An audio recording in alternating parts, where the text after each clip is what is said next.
Hi everybody, this is Mrs. Gould. I'm a special educator and I'm going to talk to you today about one-to-one correspondence.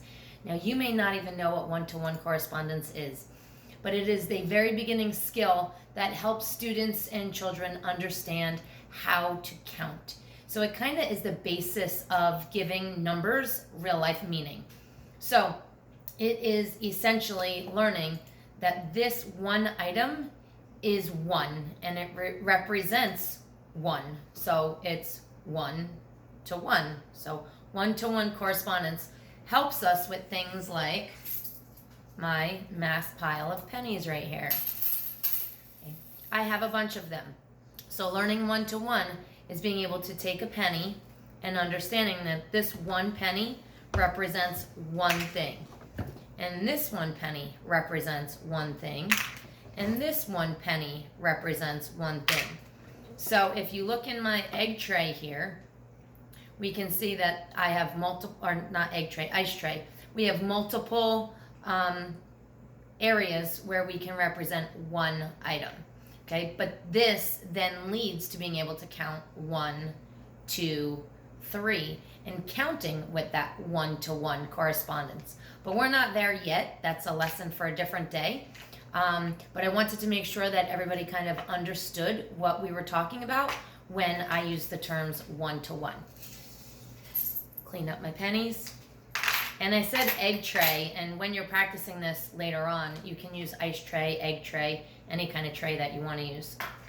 For our purposes today, I have 3 different items that I'm going to show you to work with your child or your student or your brother or sister who's ever going to be helping with lessons, because everybody is crazy nowadays. But I have 3 different kinds of fidgets. I chose them because they all have a different texture, they all have a different feel, which is really important when you're working with children with varying disabilities, or just young children in general. It kind of keeps them interested and occupied. But I can use any materials. So I have candles over here. I can use any of my candles. You could use bananas. I have apples over here. So any material that you want to use. And again, for our purposes today, I'm going to use these 3 items. So understanding one-to-one and how you can work with your child on helping them to develop those skills is something that takes practice and lots and lots and lots of repetition. So as you move on with this, you may find that your child is bored with the 3 items that you picked. Pick 3 different items. It can be blocks. It can be anything that you have in your house. It could be pillows, putting pillows on the couch, taking pillows off the couch. Okay, so we're going to first use one bowl, and you're going to hand your child the first item, and you're going to say, hey, there you go, you have it. This is 1 banana. Put 1 banana in the bowl, and your child, and if you may need to even move the bowl so that your child can have success with this. You don't want it to be something that they don't have success with.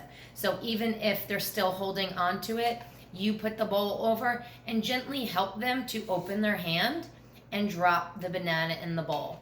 Lots of praise. Yay, you did it. 1, you got 1 banana.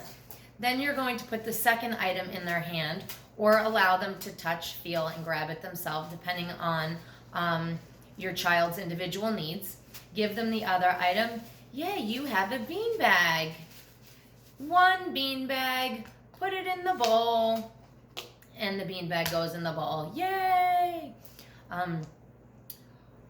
1, I don't even know what this is called at this point. It's like a squishy ball. 1 squishy ball. Yay, you have a squishy ball.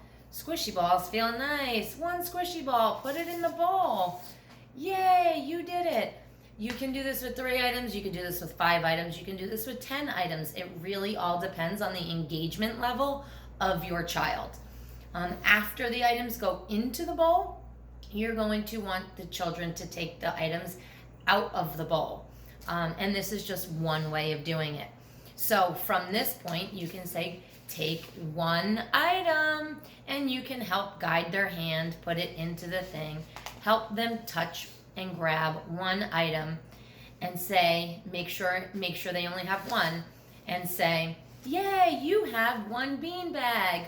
Great job, one beanbag. I'll take the beanbag, and you place it on the side. Give them the bowl again. Help them to take another item. You found the squishy ball. Yay, great job, you found the squishy ball. Let them play with it, let them engage with it. This does not have to be a quick activity. Again, gauge the interest level of your child. From grabbing the squishy ball, thank you, I'll take that. And you only have one item left. You have one banana. Can you find the one banana? Taking the banana out of the bowl and letting them engage and play with the one item that is left. So that is one way that we can practice one-to-one correspondence with children at this varying level. Another way that we can do the same exact thing with the same exact items on the same exact day would be to get one bowl for each of our items. So in this case, I have 3 bowls because I chose 3 items. And we would do the exact same thing. We would make sure that the items were placed in front of the child, somewhere that they can definitely touch them, grab them, feel them. And once they got one banana, we would try to direct them. If they're a seeing child, putting one banana in one bowl, putting the beanbag into another bowl, and putting the squishy ball into another ball. Again, representing that one-to-one correspondence, but in a different or varying way. And then trying to get the children to understand the concept of taking one out, and taking one out, and taking one out. Always using the words 1, 1, 1. We're not trying to get them to count just yet. We're trying to get them to understand the concept of 1 and what that really means. So I hope that you can take some items from around your house. Like I said, even something as simple as putting blankets or putting pillows onto the couch and off of the couch is another way that you can practice some one-to-one correspondence in your home using any items that you can find to keep your child engaged. Thank you.